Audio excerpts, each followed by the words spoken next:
Let's mic देश का मिजाज साउथ। यह है लेट्स माइक मॉडर्न रेडियो और आप सुन रहे हैं दक्षिण भारत की खबरें। केरल में शिगेला संक्रमण के कई मामले सामने आए हैं। राज्य के स्वास्थ्य मंत्री के मुरलीधरन ने बताया है कि तिरुवनंतपुरम में 6, कोल्लम में 2 और कोझिकोड में 3 लोगों में संक्रमण की पुष्टि हुई है, लेकिन स्थिति नियंत्रण में है। वहीं वायनाड जिले के एक स्कूल में शिगेला के 7 और मामले सामने आने पर संक्रमित बच्चों की कुल संख्या 16 हो गई है। जिला चिकित्सा अधिकारी डॉक्टर केटी रेखो ने कहा है कि संक्रमित पाए गए सभी बच्चों की तबीयत फिलहाल संतोषजनक है। स्वास्थ्य विभाग और स्थानीय निकाय संस्थाओं द्वारा प्रभावित क्षेत्रों में रोग निवारक उपायों के साथ साथ जागरूकता अभियान चलाए जा रहे हैं। 2017 के अभिनेत्री यौन मामले के मामले में केरल हाईकोर्ट ने एर्नाकुलम जिला एवं सत्र न्यायाधीश को निर्देश दिया है कि वे यौन हमले के दृश्यों वाले मेमोरी कार्ड और पेन ड्राइव सीलबंद लिफाफे में हाईकोर्ट और रजिस्ट्रार जनरल को तुरंत सौंपे। कोर्ट ने रजिस्ट्रार जनरल को यह भी निर्देश दिया है कि वे इन्हें अगले आदेश तक सुरक्षित रखें। जस्टिस CS डायस ने यह आदेश पीड़िता द्वारा दायर याचिका पर सुनवाई करते हुए जारी किया, जिसमें तत्कालीन ट्रायल जज हनीस M वर्गीस द्वारा अदालत की हिरासत में रहते हुए मेमोरी कार्ड तक अवैध पहुंच के संबंध में प्रस्तुत रिपोर्ट को रद्द करने की मांग की गई थी। पीड़िता ने मेमोरी कार्ड और पेन ड्राइव तक अनधिकृत पहुंच और अपराध के 8 वीडियो रिकॉर्डिंग की संभावित प्रतिलिपि बनाने और प्रसारित करने की जांच के लिए हाईकोर्ट की निगरानी में एक विशेष जांच दल गठित करने की भी मांग की। तेलंगाना के कांग्रेस नेता बलमूर वेंकट ने आज हैदराबाद में कहा, भाजपा ने जानबूझकर और अलोकतांत्रिक तरीके से मीनाक्षी नटराजन का नामांकन चुनाव आयोग से खारिज करवा दिया है। यह सरासर अन्याय है। अब तक वे वोट चोरी कर रहे थे, अब राज्यसभा में बहुमत पाने के लिए उन्होंने सीट चोरी का सहारा लिया है।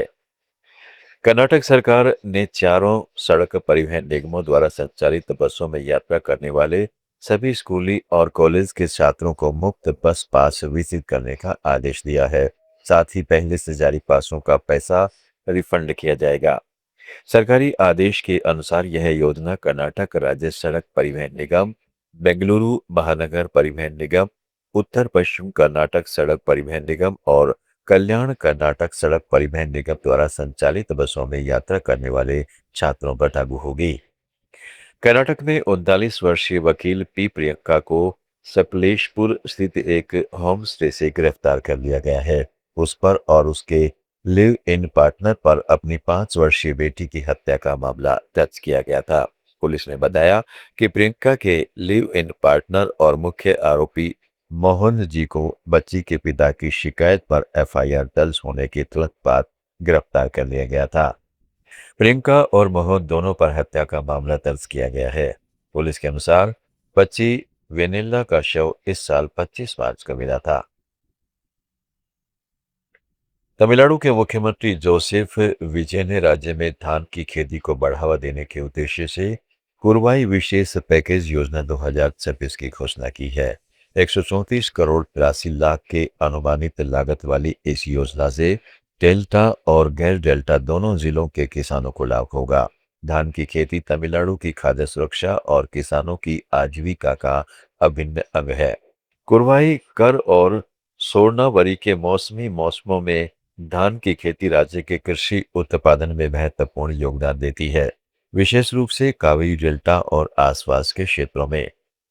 तमिल अभिनेता निर्देशक राघव लॉरेंस ने राजनीति में प्रवेश करने के अपने संभावित फैसले को लेकर अनोखा दृष्टिकोण अपनाया है।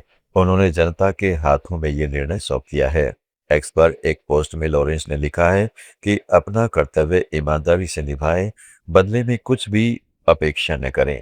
इसके बाद उन्होंने लोगों से अपना वीडियो देखने और टिप्पणियों में अपनी राय साझा करने का आग्रह किया है। उन्होंने कहा है कि राजनीति में उनका प्रवेश पूरी तरह से उन्हें मिलने वाली प्रतिक्रिया पर निर्भर करेगा। प्रौद्योगिकी के माध्यम से समुद्र तट सुरक्षा को मजबूत करने के उद्देश्य से इसरो के अंतरिक्ष अनुप्रयोग केंद्र ने आंध्र विश्वविद्यालय के साथ मिलकर परियोजना भारती के तहत AI सक्षम रीप करंट पहचान और चेतावनी प्रणाली विकसित की है। तमिलनाडु, कर्नाटक, केरल, आंध्र प्रदेश, तेलंगाना, पुडुचेरी और अंडमान निकोबार की ताज़ा खबरों के इस बुलेटिन को रोजाना सुनने के लिए डाउनलोड करें लेट्स माइक ऐप। जुड़े रहिए लेट्स माइक के साथ।